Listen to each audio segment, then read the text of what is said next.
माननीय मंत्री जी। माननीय अध्यक्ष जी, मैं माननीय डीडवाना से आने वाले सदस्य को बताना चाहूँगा। खंड ए, प्रदेश में अल्पसंख्यकों के उत्थान हेतु संचालित योजनाओं का विवरण परिशिष्ट 1 पर संलग्न है। खंड 2, अल्पसंख्यक मामलात एवं वक्फ विभाग द्वारा संचालित योजनाओं में केंद्र एवं राज्य सरकार द्वारा जनवरी 2022 से दिसंबर 2022 तक स्वीकृत एवं व्यय की गई राशि का योजनावार विवरण परिशिष्ट 2 पर संलग्न है। खंड 3, उक्त संचालित योजनाओं के तहत विधानसभा क्षेत्र डीडवाना में विगत 3 वर्षों में लाभान्वित किए गए लोगों को योजनावार संख्यात्मक सूची परिशिष्ट 3 पर संलग्न है। माननीय अध्यक्ष जी, उत्तर मेरे को मिल गया, आज ही मिला है। मेरा आपके माध्यम से माननीय मंत्री जी से और सरकार से आग्रह है कि मैंने अल्पसंख्यकों के बारे में पूछा, मैंने मुस्लिम्स के बारे में नहीं पूछा है। राजस्थान में 6 अधिसूचित अल्पसंख्यक समुदाय हैं, जिसमें मुस्लिम, सिख, जैन, ईसाई, बौद्ध और पारसी।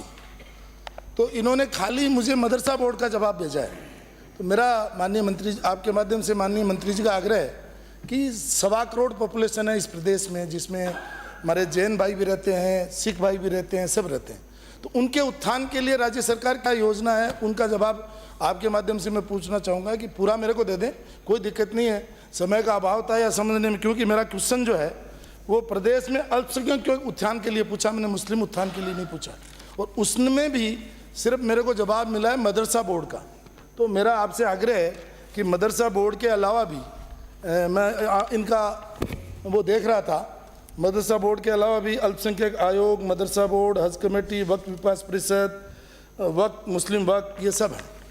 और जो इन्होंने जवाब दिया है मैं उस पर नहीं जाऊंगा। मैं तो आपके माध्यम से इतना ही आग्रह करूंगा कि बाकी समुदाय जैसे सिख है, जैन है, ईसाई है, बौद्ध है, इनके लिए भी क्या राज्य सरकार कोई योजना बनाने का विचार रखती है या उनकी कोई योजना है? तो मेरे नए सिरे से उत्तर दे दें, मुझे कोई दिक्कत नहीं है सर, मेरा कोई ऐसा जिद नहीं है। और दूसरा मेरा यह है कि मैं इनका पढ़ रहा था वक्फ बोर्ड का, तो मैं माननीय मंत्री जी को एक तो ये निवेदन करूँगा कि एक बार मेरा पुनः इन सब समुदायों को जोड़ते हुए जवाब दे दें। और दूसरा ये है कि इनका इम्प्लीमेंटेशन जो भेजा है माननीय मंत्री जी, आप कांग्रेस वाले ये हमेशा ये कहते हैं कि हम साहब जो है अल्पसंख्यकों के हितैषी, और आप ये देखिए कि इनका इम्प्लीमेंटेशन देखिए कांग्रेस सरकार का कि उन्होंने किस तरीके से आपके इसको उत्तर को ही मैंने देखा है कि उन्होंने 89 काम घोषित किए अपने कार्यकाल में, उनमें से सिर्फ 2 काम कंप्लीट किए, सिर्फ 2 काम कंप्लीट किए। तो मैं माननीय अध्यक्ष जी आपके माध्यम से ये पूछना चाहता हूँ, क्या सरकार, अभी हमारे केंद्रीय सरकार ने भी बजट रखा, वर्तमान सरकार ने भी बजट रखा, और माननीय प्रधानमंत्री नरेंद्र मोदी जी कहते हैं सबका साथ, सबका विकास, सबका विश्वास और सबका प्रयास के साथ हमें काम करना चाहिए।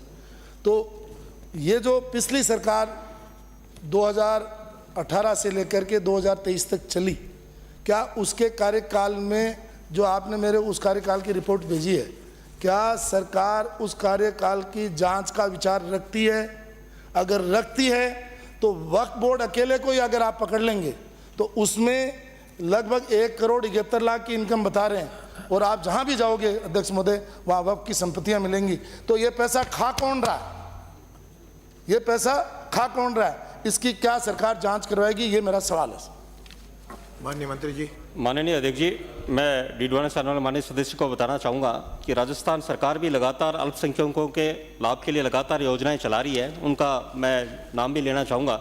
मुख्यमंत्री अनुप्रति कोचिंग योजना, निःशुल्क छात्रावास योजना, कौशल विकास प्रशिक्षण कार्यक्रम, अल्पसंख्यक शिक्षण संस्थाओं को मान्यता देने हेतु कार्यक्रम, मुख्यमंत्री उच्च शिक्षा छात्रवृत्ति योजना, कालीबाई भील मेधावी छात्रा स्कूटी योजना, अल्पसंख्यक आवासीय विद्यालय, ये सब तरह की योजनाएं, इस तरह की योजनाएं हैं जो समस्त अल्पसंख्यक वर्ग को सम्मिलित करते हुए सबका साथ सबका विकास कार्यक्रम को देखते हुए काम कर रहे हैं। और आपका दूसरा प्रश्न कि भाई जो कांग्रेस के शासन में नया सी घोषणा है उसमें 2 पे ही काम हुआ, और आपका माननीय सदस्यगण का ये बात रखते हुए कि प्रधानमंत्री जी का सबका साथ सबका विकास, ये बिल्कुल सत्य है कि देश में जो भी काम हो रहे हैं, चाहे प्रधानमंत्री आवास योजना से लेकर देखें, चाहे यदि खाद्य सुरक्षा योजना लाभार्थी देखें, कोई भी ऐसी योजना नहीं है जिसमें अल्पसंख्यक वर्ग अलग रहे, उनको भी सबसे ज़्यादा यदि लाभ यदि किसी योजनाओं का लिया भारत के सभी नागरिकों के साथ, उसमें अल्पसंख्यक वर्ग के समस्त जो 7 वर्ग 6 वर्ग आपने बताए उन सब ने लाभ लिया और राजस्थान में भी उन सब ने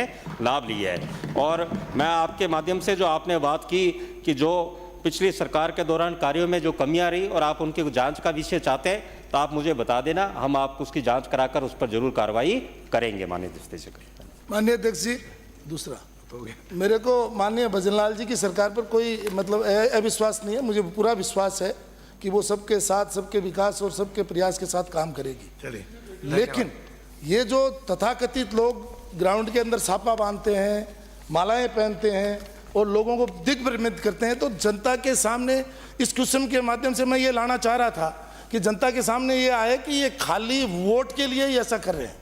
इसलिए आप मेरे क्वेश्चन का नए सिरे से दोबारा जवाब देंगे तो उसमें सारी चीज़ें आ जाएंगी। पुनः मेरा आपसे इतना ही आग्रह है कि क्या आप जांच करवाएंगे, क्या खाली वक्फ बोर्ड की करवा दीजिए, जिससे जनता को दूध का दूध और पानी का पानी हो जाएगा। आप मिले श्री, कुछ बोलना है? बोलना है तो बताओ, नहीं कुछ उत्तर देना है तो बताओ।